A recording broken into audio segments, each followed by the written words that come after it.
মন্ত্ৰীৰ আত্মনিৰ্ভৰশীল অসম অভিযান 1:2 অৰ্থাৎ প্ৰথম বছৰ আমি 30,000 লোকক যুৱক যুৱতীকে সহায়টো কৰিম। প্ৰথম পৰ্যায়ৰ যেটো 30,000 ল'ৰা ছোৱালীক আমি সহায় কৰিম তেওঁলোকৰ জিলা পৰ্যায়ৰ ইণ্টাৰভিউ 16 আগষ্টৰ পৰা আমি আৰম্ভ কৰিম আৰু 5 ছেপ্টেম্বৰত আমি এই ইণ্টাৰভিউটো সমাপন কৰিম।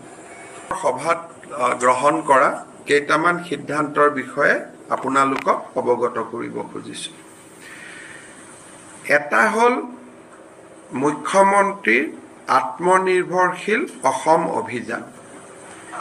এই স্কিমটোত আমি 2 লাখ টকা কৰি এজন নিবনুৱা যুৱক যুৱতীক নিজৰ উদ্যোগ স্থাপন কৰাৰ বাবে আমি সহায় কৰিম। এনেকুৱা এটা আঁচনি আছিল 1 লাখ ঘূৰাই দিব 1 লাখ ঘূৰাই দিব নালাগে।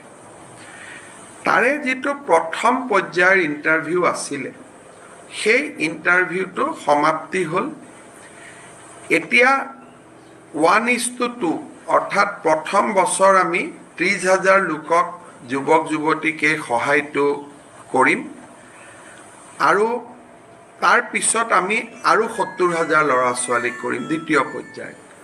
প্ৰথম পৰ্যায়ৰ যেটো 30,000 ল'ৰা ছোৱালীক আমি সহায় কৰিম তেওঁলোকৰ জিলা পৰ্যায়ৰ ইণ্টাৰভিউ 16 আগষ্টৰ পৰা আমি আৰম্ভ কৰিম আৰু 5 ছেপ্টেম্বৰত আমি এই ইণ্টাৰভিউটো সমাপন কৰিম আৰু 30 ছেপ্টেম্বৰত আমি 30,000 যুৱকক 2 লাখ টকাৰ যেটো আঁচনি সেই আঁচনিৰ অংশসমূহ আমি বিতৰণ কৰিম আৰু জিলা উপায়ুক্তসকলৰ লগত এই বিষয়ে আমি ডিটেইল আলোচনা কৰিলোঁ যাতে কোনো ক্ষেত্ৰতে ক'তো খেলিমেলি নহয়।